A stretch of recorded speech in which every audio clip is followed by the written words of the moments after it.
Hello guys, welcome to our YouTube channel, and today we are going to learn how to turn off two-factor authentication on Facebook. So let's get started. So what you can do is just simply open up your Facebook application, then tap on the three-bar icon which is on the top right. After tapping on your three-bar icon, just tap on settings and privacy and then tap on settings.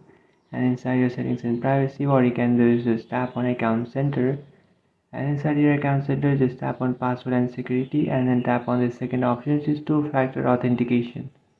After tapping on two-factor authentication, just select your profile. After selecting your profile, what you can do is just tap on authentication app. And now what you can do is you will find this first option which is authentication app. What you can do is try to turn it off and then tap on turn off. And after tapping on turn off, here you can see guys, you have successfully turned off your two-factor authentication on Facebook.